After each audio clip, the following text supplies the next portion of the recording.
Ibu Sangga yang saya muliakan, para Romo, Ramani yang saya hormati, para saudara-saudara yang berbahagia, baik yang berkumpul di tempat ini maupun yang menyaksikan melalui media online pada saat acara ini berlangsung maupun melihat dokumentasi acara ini setelah selesai.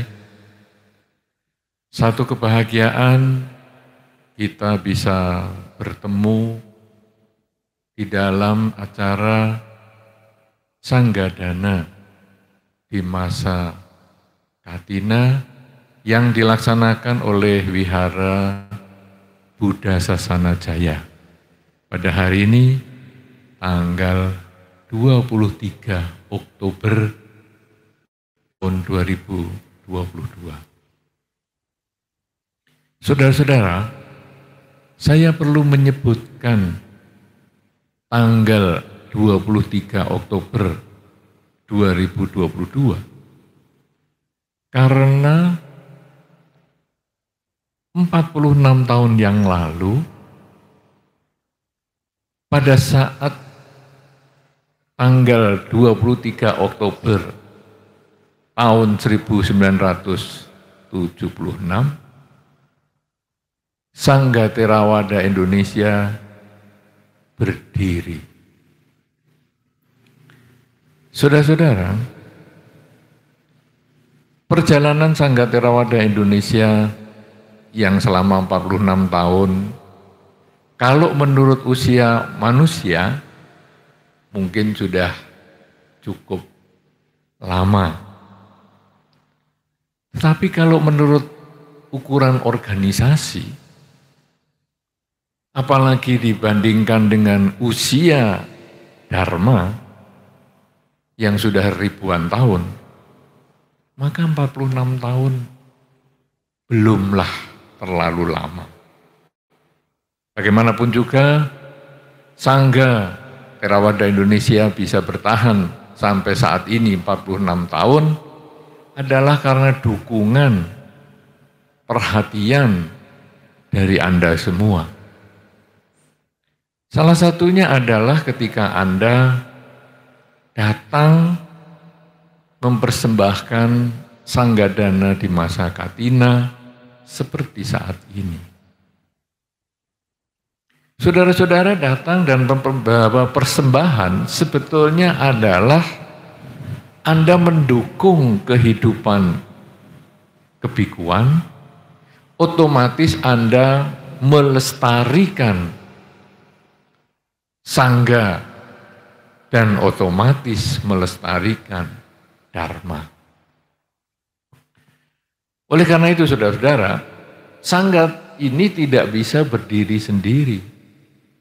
Sangga ini, kelompok para biku hanya bisa bertahan ketika para umat Buddha, para simpatisan Buddhis dari manapun datangnya memberikan dukungan.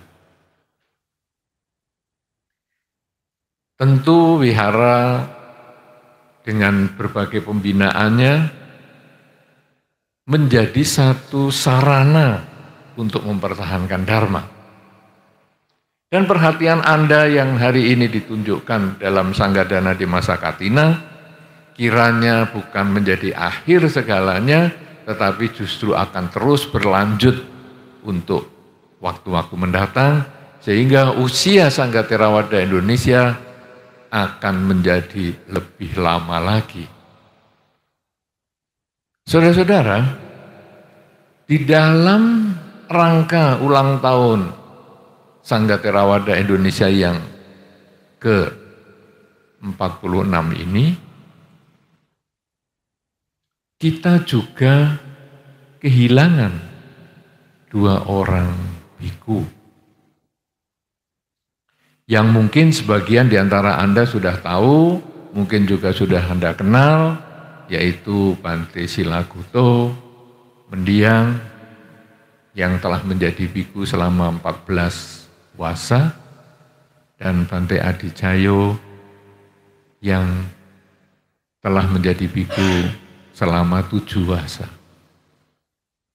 Beliau pada waktu hari Sabtu yang lalu, 15 Oktober 2022 mengalami musibah di jalan tol sehingga beliau berdua wafat.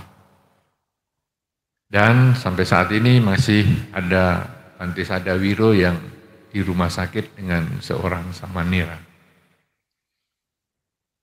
Saudara-saudara, tentu kehilangan biku bagi kita menjadi kehilangan yang cukup besar karena jumlah biku di Sangga Theravada Indonesia juga tidak terlalu banyak. Baru sekitar 100 lebih sedikit.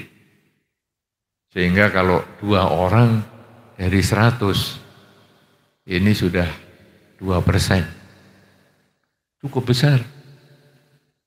Ya. Nah, karena itu tentu kita sebagai seorang umat Buddha melihat kepergian para biku itu, walaupun di dalam batin ini ada rasa kehilangan, tetapi kita mendoakan beliau dimanapun saat ini berada, semoga berbahagia. Saudara-saudara, kalau tadi kita membahas tentang peranan Anda di dalam pelestarian Dharma, yaitu Anda datang mengikuti acara Sanggadana di Masa Katina yang merupakan salah satu hari besar di dalam agama Buddha.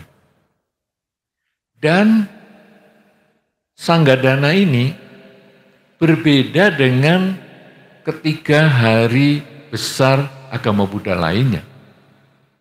Kalau ketiga hari raya yang lain, yaitu Magha Puja, kemudian Waisakha Puja dan Asada Puja, Anda datang duduk diam dengar, selesai pulang. Tetapi Katina, Anda datang duduk mendengar Dharma dan Anda melakukan aktivitas, yaitu mempersembahkan Sanggadana yang tidak dilakukan pada 3 hari raya yang lain. Saudara-saudara, sebetulnya kalau kita mengingat prosesi, yaitu persembahan Sanggadana ini, maka kemudian kita lalu merenungkan bahwa Sanggadana ini adalah mengingatkan kita untuk melakukan kebajikan. Minimal di dalam 1 tahun kita diingatkan melakukan kebajikan. Walaupun diharapkan sepanjang tahun, sepanjang usia kita melakukan kebajikan. Tetapi minimal kita diingatkan. Hal ini sama dengan Anda misalnya memperingati kemerdekaan Indonesia. 17 Agustus kita mengadakan upacara bendera, kemudian mengingat perjuangan para pahlawan yang telah mendahului maupun yang masih hidup sampai saat ini. Setahun kita melakukan upacara peringatan kemerdekaan ini sekali. Tetapi bukan berarti setelah itu tidak diingat atau sebelum itu tidak diingat. Kita sepanjang tahun tetap mengingat perjuangan para pejuang yang sudah berkorban untuk kemerdekaan Indonesia. Kemudian Anda tentu juga ingat ada peringatan Hari Ibu misalnya, ada peringatan Hari Ayah, ada peringatan Hari Guru, dan masih banyak lagi peringatan-peringatan semacam itu setahun sekali. Tetapi ingat, semua peringatan-peringatan itu hanya mengingatkan Anda sekali supaya Anda laksanakan sepanjang waktu, sepanjang tahun tanpa kenal berhenti. Jadi misalnya Hari Ibu, tanggal berapa tuh? 22 Desember. Pada saat Hari Ibu itu biasanya ada yang bernama maskara ke ibunya, ada yang ibu saya pijiti. Nah, ini ibu-ibu mengalami itu enggak nih waktu Hari Ibu? Mengalami ya, dipijiti sama bapaknya, sama anak-anaknya, kemudian dicuci kakinya, dibilas mukanya, ya kan?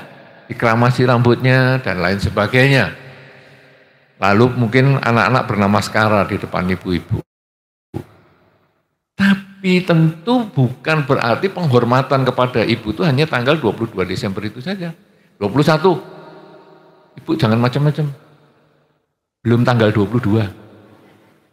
Kalau besok baru boleh macam-macam. Sekarang jangan. Kan tidak seperti itu. Ibu jangan macam-macam. 22-nya sudah kemarin. Sekarang sudah 23. Kan juga tidak begitu. Sepanjang waktu kita mengingat kebajikan ibu, pengorbanan ibu, dan kita menghormati ibu.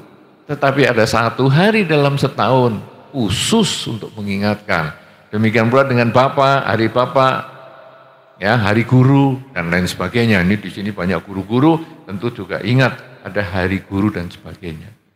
Demikian pula dengan Sanggadana di masa Katina. Memang hanya sekali setahun. Tetapi untuk mengingatkan kita bahwa kita ini perlu melakukan kebajikan sepanjang waktu. Karena kebajikan itu yang akan membuahkan kebahagiaan untuk kita.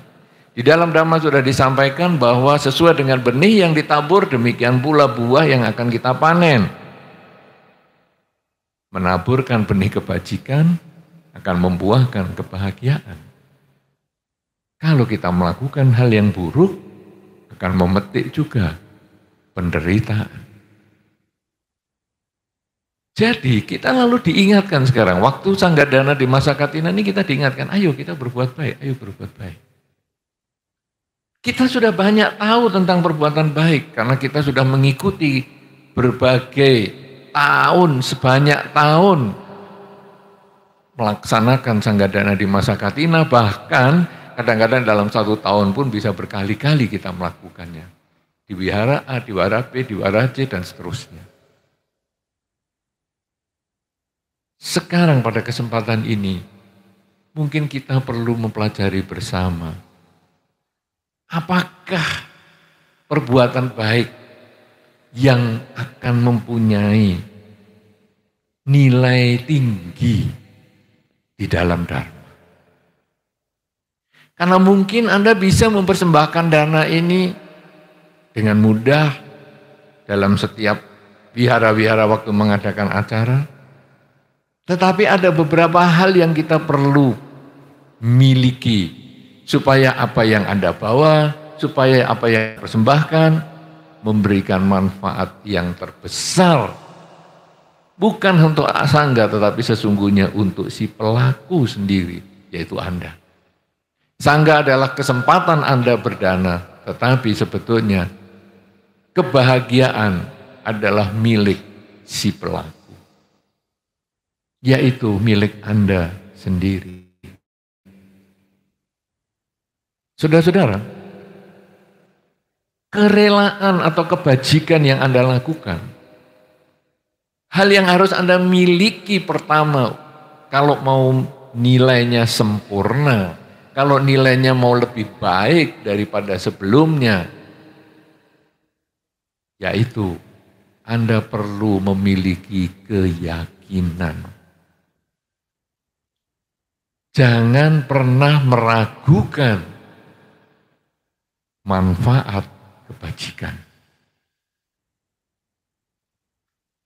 Saudara-saudara, ketika Anda mempersembahkan Sanggadana ini, maka yang pertama Anda miliki adalah bahwa saya punya keyakinan bahwa dana sangga ini akan bermanfaat untuk kehidupan kebikuan. Keyakinan itu yang Anda miliki karena itulah yang akan kembali pada diri kita. Kadang-kadang kan kita lalu berpikir, ini beberapa waktu yang lalu, zaman saya masih awal-awal menjadi biku itu. Ada orang mengatakan, kalau tiap kali sanggadana terus seperti ini kan, kalau dulu ya masih sebelum pandemi sekolah kan banyak ya ke tempat mana begitu. Ini kan semua pada dana jubah nih. Terus jubahnya ini untuk apa ya? Rasanya bikunya kan cuma 100. Sekali ngumpulkan jubah bisa 50, bisa 60 itu baru satu wihara. 2 wihara, 3 wihara, ratusan jubah ini untuk apa? Nah, itu ada seperti itu. Kemudian ada kebutuhan sehari-hari, misalnya sikat gigi dan odol misalnya. Nah, ini wihara di sini kan bikunya hanya 2 atau 1 orang. Odol segitu banyak itu untuk gosok gigi dari pagi, siang, sore, malam nggak kumur aja sampai Katina mendatang nggak habis. Giginya yang untuk gosok gigi habis. Tuh, Anda tahu pasta gigi itu sebetulnya barang kasar. Anda kalau pegang pasta gigi kemudian Anda gosokkan di tangan, itu seperti ada kerikilnya loh. Makanya kalau dulu nenek moyang kita kan pakai pasir atau botol, lempung putih, ya bolehlah botol yang sering. Kadang-kadang pakai areng. Jadi waktu senyum, wah, ada item-itemnya. Nah, itu kan kayak pasir gitu. Kalau Anda punya barang yang mungkin dari stainless, keran, mungkin kadang stainless itu kan kena air dan lain sebagainya kan ada jamurnya. Anda gosok pakai odol itu. Bersih. Sekarang gigi Anda gosok pakai odol. Gigi Anda ini kalah kuat sama stainless. Kalau nggak percaya, diadu. Sama sendok stainless saja. Bisa rompal giginya. Jadi sekarang odol segitu banyak. Gosok. Rompal giginya. Nah, tapi kok giginya para Bante utuh. Ah, ini pasti odolnya kemana nih? Nah ini kadang kemudian orang tanya, odolnya kemana? Anduk juga gitu, banyak bawa anduk. Anduk segitu banyak untuk mandi gosok terus sampai kapalan punggungnya. Anduknya ndak habis-habis sampai Katina lagi. Nah kemudian kadang kita lalu tanya untuk apa? Padahal kalau kita para biku itu sudah tahu jalurnya. Kadang ini jubah-jubah ini kita kasih untuk Pak Baja sama Nera lah, di mana. Kemudian juga odol dan lain-lain ini kita bisa danakan untuk mereka yang membutuhkan dan lain sebagainya. Banyak sekali, termasuk anak wihara juga kita kasih juga. Jadi bukan hanya, ini hanya bantenya, anak wihara nggak boleh. Anak wihara ya punya gigi loh. Ya perlu sikat gigi juga. Nah, jadi itu pasti kita sudah proses semua. Nah, saudara-saudara, pada saat kita memberikan persembahan, kita punya keyakinan adalah pada kebajikan itu. Bahwa saya berbuat baik, buahnya pasti kembali ke saya. Masalah dia mau ngapain, itu urusannya dia. Itu misalnya kalau sekarang kan tadi saya ingatkan tentang sanggadana di masa Katina. Tetapi kan itu sebetulnya mengingatkan kita bahwa sepanjang waktu kita itu harus berbuat baik. Nah, kadang kita berbuat baiknya kan kepada misalnya di perempatan jalan ada pengamen. Kemudian kita berbuat baik, ada yang ngamen dan kita berbuat baik. Waktu kita berbuat baik, kadang-kadang dibarengi dengan ketidakyakinan. Ini nanti untuk apa ya? Ini kalau ada 3 kendaraan, semua ngasih 2.000, ini 3 kendaraan 6.000. Ini 1 kali lampu merah.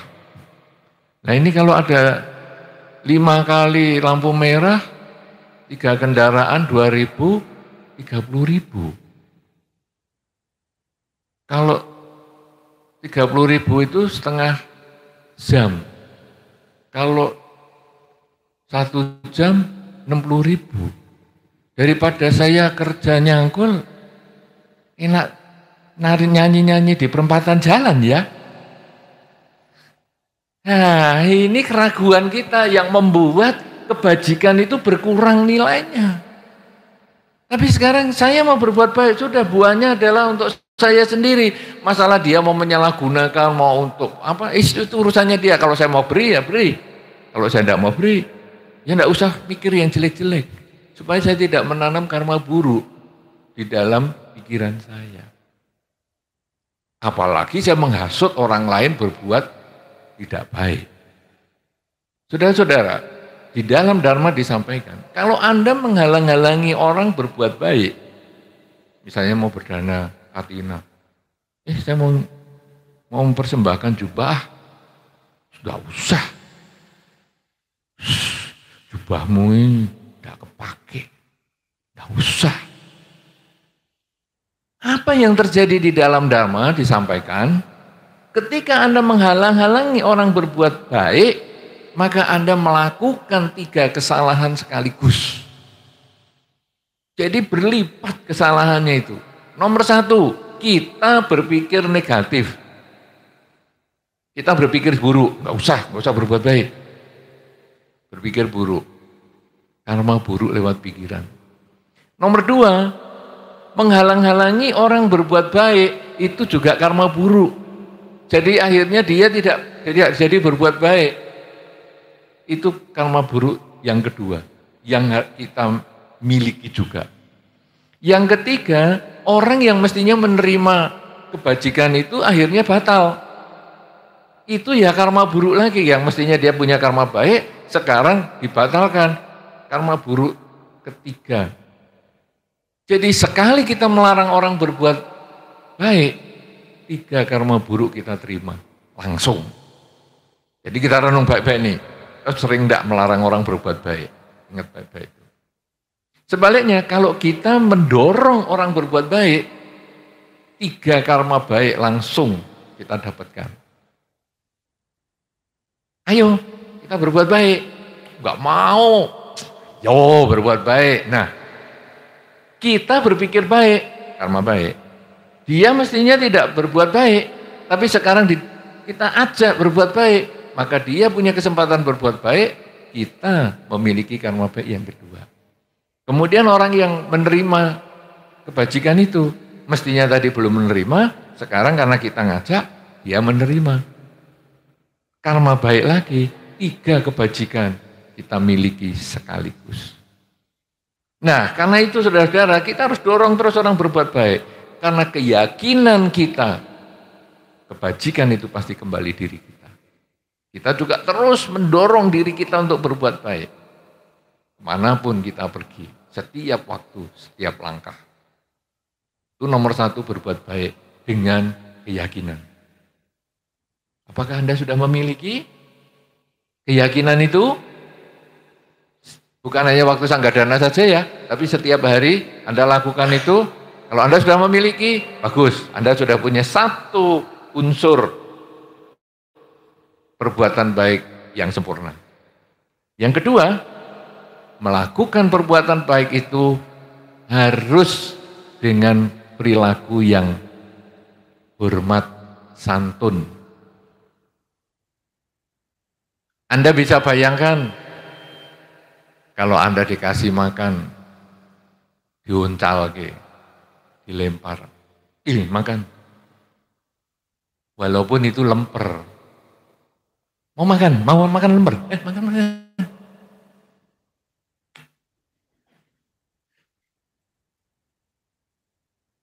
Apa ya kita enak digitukan? Ya kan? Terus nanti lempernya pas ditangkap merusut. Aduh, belum 5 menit. Getuk, dilempar. Kan ya enggak pantas. Kalaupun kita mau berbuat baik, saya yakin ini lemper ini mesti dia makan. Tapi cara melemparkan, cara memberikannya itu tidak dengan sopan, tidak dengan hormat, sekalipun itu kepada anak kecil. Maka sesungguhnya itu mengurangi nilai kebajikan yang harusnya kita miliki. Karena itu kita di dalam Dhamma pada saat persembahan Sanggadana di masa Katina ini kita serahkan dengan tangan dua. Kan kita punya dua tangan, jadi tangan dua. Jangan tangan satu. Tangan satu, tangan kanan. Ya baik juga, tapi kenapa enggak tangan dua? Nah, kalau tangannya cuma satu, yang kiri cuma, ya enggak apa-apa, tangannya memang satu. Ya, nah, itu boleh. Tapi pokoknya kita melakukan yang baik, persembahan yang baik. Bahkan penghormatan ini juga bentuknya dibungkus dengan rapi. Ya, dana yang Anda persembahkan itu dibungkus dengan rapi, tidak diwel-wel. Itu dibungkus dengan baik. Nah, itu bukan hanya waktu Sanggadana, tapi di kehidupan sehari-hari Anda juga melakukan itu. Tiap kali Anda memberikan kepada tetangga Anda, tiap Anda memberikan sesuatu kepada orang tua Anda, tiap Anda memberikan sesuatu kepada putra-putri Anda, memberikan sesuatu kepada murid Anda, memberikan sesuatu kepada teman-teman Anda, berikanlah dengan penghormatan. Sebagaimana Anda ingin dihormati, mulailah Anda juga menghormati orang lain. Sudah melakukan itu? Sudah ya? Punya keyakinan? Sudah. Dengan penghormatan? Sudah. Karena saya lihat, rapi-rapi semua ini. Jubahnya rapi, semuanya bagus. Saudara-saudara, yang ketiga.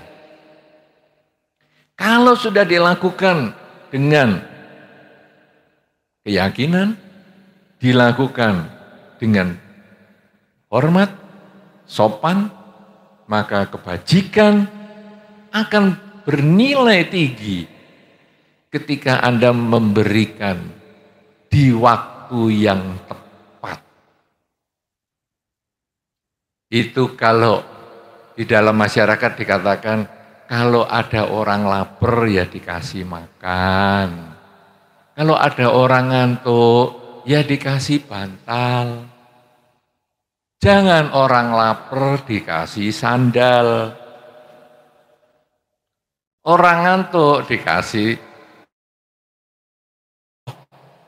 Jadi harus memberikan yang tepat waktu.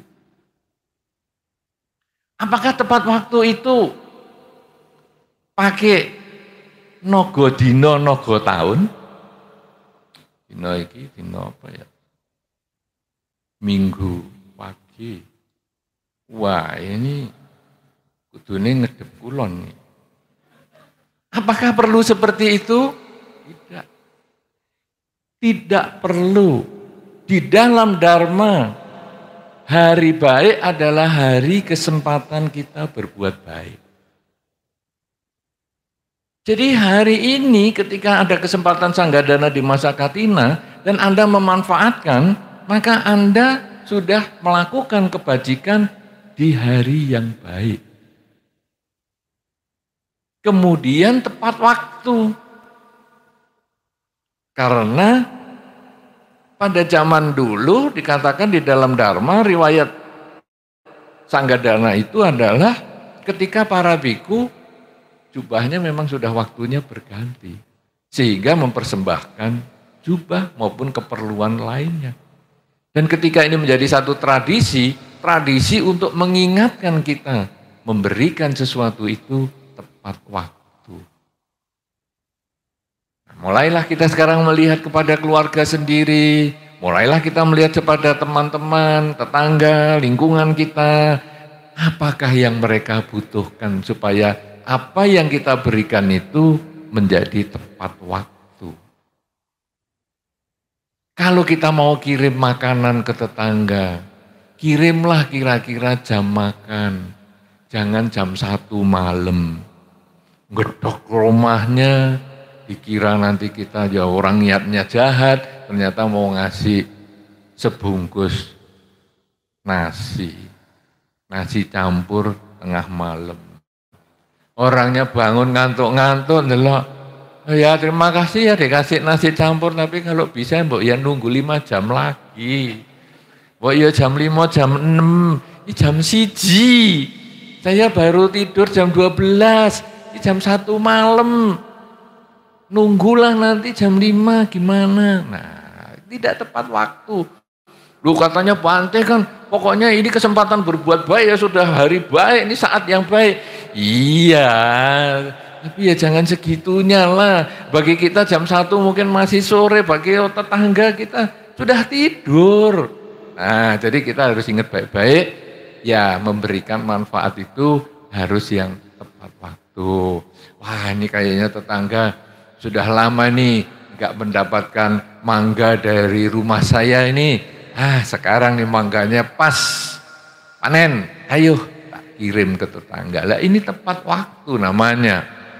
Jadi Anda apakah sudah melakukan itu sesuai dengan waktunya? Memberikan kebajikan Anda? Sudah sering? Sering atau kadang-kadang? Kadang-kadang meleset-meleset waktunya. Orang lapar dikasih sandal. Orang lapar dikasih sandal bingung dong, untuk apa? Ya untuk jalan-jalan sana siapa tahu ada gedang di pinggir jalan. Kok enaknya seperti itu? Nah jadi kalau Anda sudah melakukan itu, Anda sudah 3 poin melakukan kebajikan yang sempurna. Sudah punya keyakinan, memberikan dengan hormat dan tepat waktu. Kemudian yang keempat, kebajikan itu menjadi nilainya tinggi adalah kalau Anda memberikan dengan ikhlas. Memberikan dengan tulus, ikhlas. Karena ini adalah belajar pelepasan.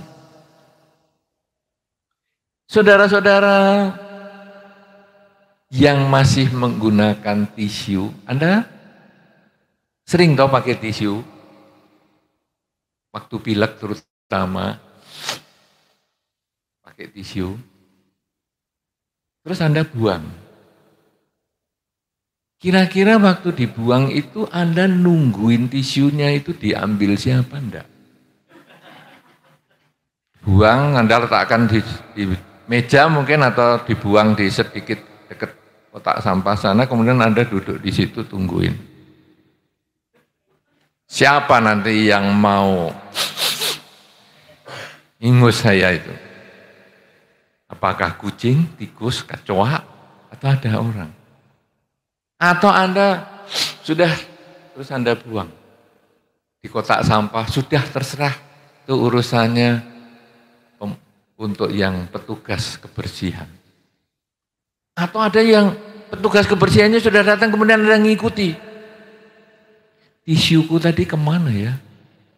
Sudah saya tandain, saya kasih tanda merah-merah spidol. Dibuang ke tempat pembuangan akhir. Kemana lagi nih? Masa kita pengangguran nungguin tisu itu? Tidak ada toh yang Anda melakukan itu. Pernah belum? Melakukan itu pernah? Tidak pernah kan? Tisu Anda buang ya sudah buang. Nah saudara-saudara, ketika Anda bisa membuang tisu dan kemudian Anda biarkan, sebetulnya itu juga prinsip ketika Anda mau berbuat baik. Ketika Anda mau berbuat baik, jadikanlah perbuatan baik itu sudah, jangan Anda ingat lagi. Jadikan itu seperti tisu yang dibuang. Ini perbuatan baik saya sudah, jangan diingat-ingat. Dengan cara seperti itu, maka kebajikan Anda menjadi sempurna. Kenapa? Karena Anda sudah tidak pernah mengingat lagi, bahkan orangnya tadi pun tidak lagi Anda digugat kalau nanti tidak sesuai dengan harapan Anda. Misalnya, Anda panen mangga nih, kemudian dari 15 butir mangga, Anda kasih tetangga 3. Anda ingat-ingat.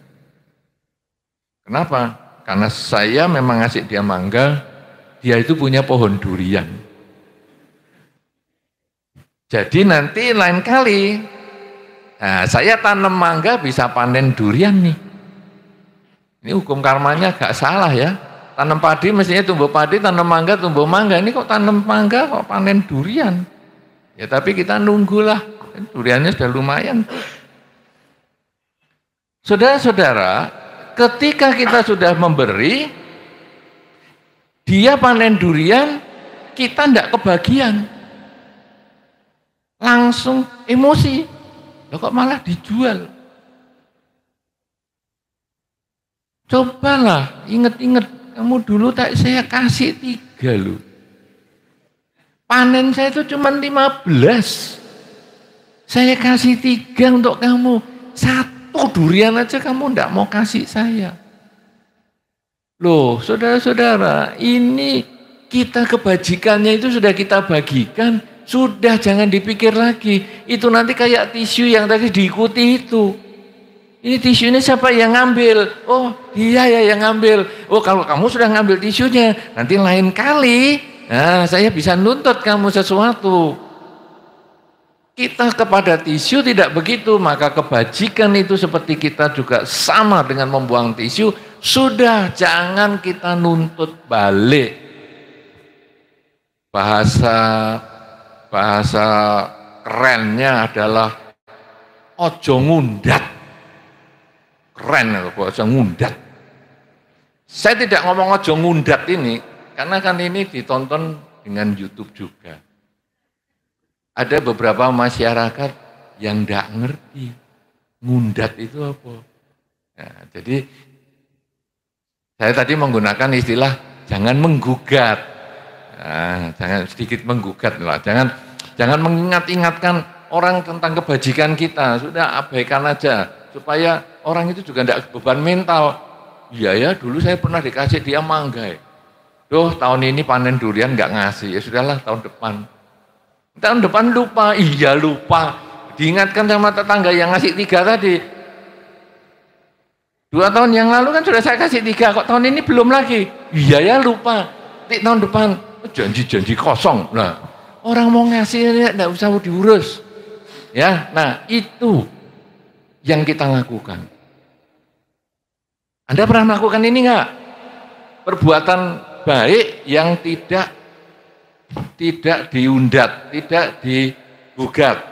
Perbuatan baik yang tulus. Sudah melakukan belum? Sudah? Kalau tadi melakukan dengan keyakinan, saya tidak bisa membuktikan. Ya, Anda mengatakan sudah, saya sepakat. Melakukan dengan hormat, Anda mengatakan sudah, kebajikan itu dilakukan dengan hormat, saya sepakat, karena saya tidak bisa membuktikan. Melakukan tepat waktu, saya yang tidak bisa membuktikan dan saya sepakat Anda sudah melakukan semua. Tapi yang tulus ikhlas ini, kalau Anda mengatakan sudah, ada beberapa yang saya temui tidak seperti itu. Di waktu Sanggadana di masa Katina, dia datang mempersembahkan jubah. Bante, ini jubah ini saya pesen spesial loh Bante. Bante harus pakai ini. Awas kalau Bante enggak Pak. Ngancam. Awas Bante kalau enggak pakai ini, saya pesen dari luar negeri. 1 set ini. Mudah-mudahan yang ngomong itu nonton nih. Banyak lagi yang ngomong. Wah, saya ngomong badan saya ini cuma 1. Masa iya dijubahi segitu banyaknya? Nah, beberapa orang seperti itu. Ada yang begitu. Jadi kira-kira Bapak Ibu pernah begitu enggak ya? Enggak, tapi kayaknya jawabnya enggak semua. Jadi saya merasa bagian yang tulus ikhlas ini belum komplit, belum semua. Itu baru jubah loh. Ada cerita lain. Jam 11 siang, Bante makan siang. Datang dia bawa rantang. Bante, ini saya masak sendiri loh Bante. Oh, saya tadi belanja pagi-pagi, ini masak ini susah loh Bante. Demi Bante, saya berkorban. Karena itu Bante, harus dimakan. Apalagi harus dihabiskan itu. Awas kalau enggak. Waduh, kena ancaman lagi. Ini para Bante ini sering kena ancaman. Saya enggak tahu apa Bante Sukito ini juga pernah diancam juga. Tapi kalau saya pengalamannya ada itu begitu itu. Apakah kira-kira bapak-bapak dan ibu-ibu juga pernah ngancam Bantenya? Baik, enggak usah ngomong memang betul. Enggak usah ngomong daripada nanti ketahuan ya. Jadi itu pernah terjadi saudara, banyak sekali terjadi. Bahkan dana wihara kadang-kadang mengatakan, nih saya dana wihara, pas baik sama Bantenya. Pas enggak baik, dananya bisa diminta. Ada wihara yang dulu didanain pintu depannya seperti itu. Waktu baik sama Bantenya. Begitu tidak baik, dicopot, dibawa pulang. Jadi melongo ada masalahnya itu. Ini ada kejadian sungguhan. Dan itu banyak cerita-cerita seperti itu. Karena itu berbuat baik itu tidak mudah. Kalau kita sudah berbicara tentang persyaratannya ini tadi. Karena keyakinannya, karena kehormatnya, atau karena tepat waktunya, tulus, ikhlas. Punya semua, wah kebajikan Anda maksimal. Tapi kalau belum punya semua, kita lalu ingat ini sekarang. Ini saatnya saya harus meningkatkan kualitas diri saya. Biarlah kebajikan itu seperti saya membuang tisu. Sudahlah saya tidak mau mikir lagi. Kamu mau pakai atau tidak, sudahlah biarlah. Ini pokoknya saya juga berdana makan untuk para biku. Sudah, mau dimakan atau tidak, sudahlah. Itu urusannya biku. Karena saya sudah mempersembahkan, berarti ini sudah miliknya para biku, sudah. Bukan milik saya lagi. Para Bante mau makan atau tidak, sudahlah. Tak usah lagi dipikirkan. Nah, kalau Anda sudah bisa 4 ini, bagus. Nah, sekarang yang kelima, saudara. Perbuatan baik menjadi maksimal kalau Anda melakukannya tanpa merugikan diri sendiri, juga tidak merugikan pihak lain. Apa itu merugikan diri sendiri? Kadang-kadang pada zaman dulu, di zaman Sang Buddha, ada satu cerita biku yang sakit. Kemudian biku ini mungkin agak loyo-loyo ya, agak kurang sehat begitu. Dan meminta, kayaknya saya butuh kaldu. Ya kan, umatnya tanya, Bante kelihatan loyo, apa nih? Mungkin saya butuh kaldu. Oh, tapi hari ini hari Uposatha. Nah, tanggal 1, 8, atau 15, atau 23, hari ini Uposatha. Waduh, saya coba cari dulu ya dagingnya. Ternyata hari Uposatha di zaman Sang Buddha itu tidak ada yang menjual daging di pasar. Tapi ibu ini sudah janji sama Bantenya itu, makan siang nanti saya sediakan kaldu. Gimana ya? Sudahlah. Apa ya? Apa yang bisa dijadikan kaldu ya? Akhirnya ibu ini berpikir, oh ya, saya tidak punya binatang untuk saya pelihara, saya tidak punya apa-apa untuk kaldu, tetangga juga tidak punya, sudahlah. Tapi saya kan masih punya daging. Betisnya ini dipotong sendiri. Potong betisnya, godok. Jadi kaldu. Nah, Bantenya yang tidak tahu, waktu makan siang ya dipersembahkan kaldunya diminum. Tapi umat-umat jadi geger. Wah, si ibu itu mempersembahkan daging kentolnya. Nah, kentol itu bahasa sini ya. Kalau bahasa YouTube ya betis lah. Karena ini ditonton dari banyak orang, betisnya. Jadi betisnya itu sampai dikorbankan loh untuk bante itu. Wah, sejak itu Sang Buddha kemudian mengeluarkan peraturan, biku jangan lagi makan daging manusia atau produknya, yaitu kaldu kan bukan dagingnya tapi produknya itu yang berhubungan dengan itu. Nah itu kenapa? Karena dana yang merugikan diri sendiri. Dana itu jangan merugikan diri sendiri, tapi juga jangan merugikan orang lain. Semua ini harus dengan keikhlasan dan kerelaan, tidak ada yang rugi. Semuanya harus bahagia. Sehingga ketika Anda berdana, Anda juga tidak merasa terpaksa. Karena misalnya, aduh ini, wah saya kalau mempersiapkan pakai jubah saya enggak bisa. Boleh enggak ya kalau saya hanya dana misalnya ini sekepel nasi. Boleh, enggak masalah asal waktunya tepat. Ya, jadi ini Bante saya cuma punya sebungkus nasi ini Bante. Nah, nasi kucing namanya. Ya, nasi kucing tuh di sini ya. Ya, nasi kucing. Jadi sedikit kemudian dikasih apa mungkin ada mie sedikit lah atau apa. Ini nasi kucing, saya bisanya itu. Silakan. Tidak problem. Tidak langsung Bantenya mengatakan, "Loh, mana kaldunya?" Enggak. Ya sudah, dikasih ya kita akan terima. Ketika saya perjalanan atau ketika saya dulu tinggal di daerah perbatasan antara Thailand dengan Laos, kemudian di sana itu biasanya hanya dikasih ketan, karena daerahnya kurang begitu mampu.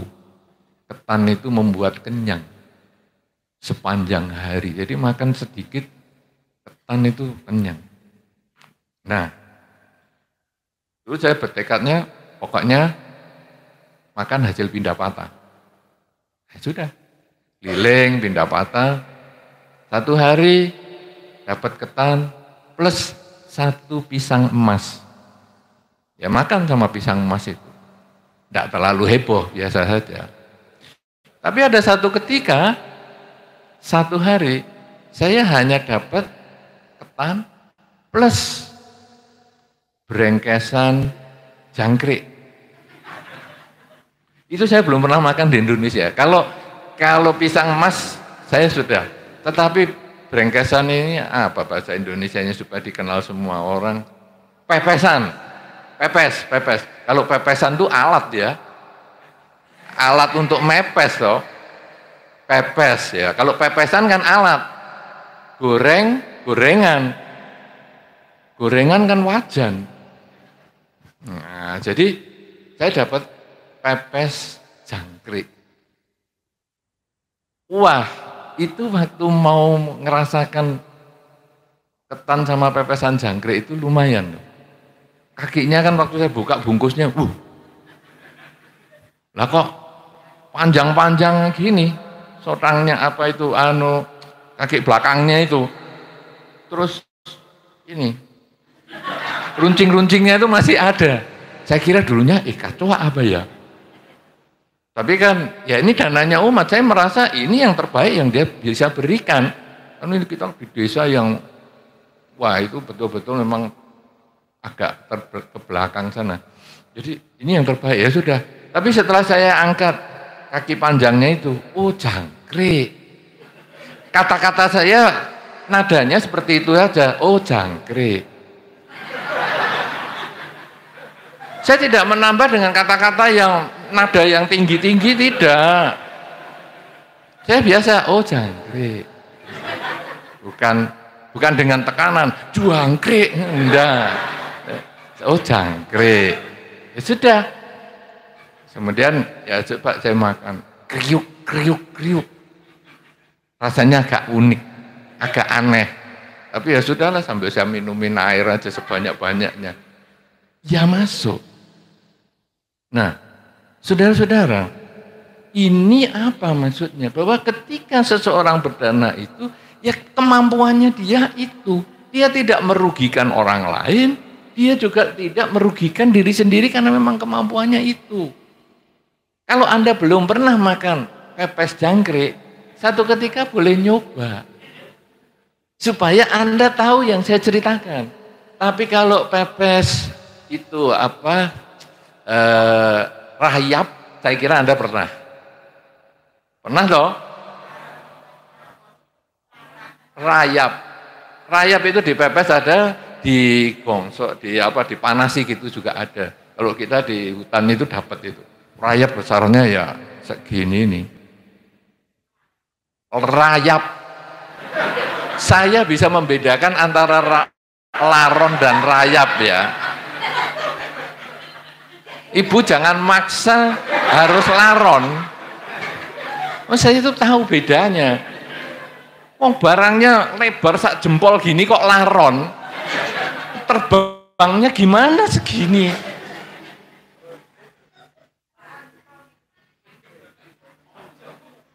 Ada kakinya. Nah, dan kalau dimakan lembut sekali seperti telur. Telur seperti putihan telur itu. Wah. Kalau itu pasti ibu-ibu pernah makan lah. Kalau di sini sudah itu biasa. Maka tadi tidak saya ceritakan terlalu heboh. Ya, yang pisang itu makan sama pisang ya tidak terlalu heboh, itu sudah biasa. Pisang emas itu biasa. Anda coba nanti makan sama nasi pisang emas, nanti Anda akan tahu kira-kiranya seperti itu rasanya. Tapi kalau pepes jangkrik Anda boleh coba itu, karena belum pernah umum di sini. Tapi itulah yang dia miliki di desa itu. Dan itulah yang terbaik yang dia bisa berikan. Dan kita seorang biku ya kita terima aja karena itu yang terbaik. Kenapa saudara? Karena dia memang tidak perlu merugikan diri sendiri. Kalau memang kemampuannya sampai di situ, kenapa dia harus memaksakan diri untuk lebih dari itu? Nah, itulah menjadi dana yang sempurna. Karena dia seadanya, tidak usah ngada-adakan. Enggak usah mengada-adakan tuh sebetulnya translate atau terjemahan dari bahasa Jawa. Ra usah nganak-anake, yen ra ono ra usah dianak-anake. Ya, jadi kalau tidak ada enggak usah mengada-ada, mengadi-adi bahasa sekarang. Nah, jadi kalau Anda punya 5 hal ini di dalam melakukan kebajikan. Yang pertama, Anda melakukan kebajikan dengan keyakinan, melakukan kebajikan dengan hormat, kemudian melakukan kebajikan dengan tepat waktu, kemudian melakukan kebajikan dengan tulus ikhlas, tidak usah dipikir lagi kebajikan Anda yang sudah Anda kerjakan, karena buahnya pasti kembali kepada diri Anda, dan kebajikan itu haruslah tidak merugikan diri sendiri, juga tidak merugikan orang lain. Kalau Anda bisa melakukan kelima hal ini, maka kebajikan Anda menjadi sempurna. Dan ketika Katina, Sanggadana di masa Katina ini Anda bisa kerjakan dengan 5 kualitas kebajikan ini, dan Anda teruskan lagi di kehidupan Anda sehari-hari, ketika Anda berbuat baik, selalu ingat kelima kualitas kebajikan ini, maka sehari demi sehari, setahap demi setahap, kebajikan Anda akan terus Anda tambah, sehingga buah kebajikan akan menjadi kebahagiaan. Kebahagiaan di kehidupan ini maupun kebahagiaan di kehidupan selanjutnya. Semoga dengan kesempatan melakukan Sanggadana di masa Katina dengan memahami 5 tambahan pemahaman kebajikan ini, Anda semua akan memperoleh kebahagiaan mulai sekarang sampai selama-lamanya. Semoga Anda berbahagia, semoga semua makhluk berbahagia. Sabe Sata Bhavantu Sukhitata.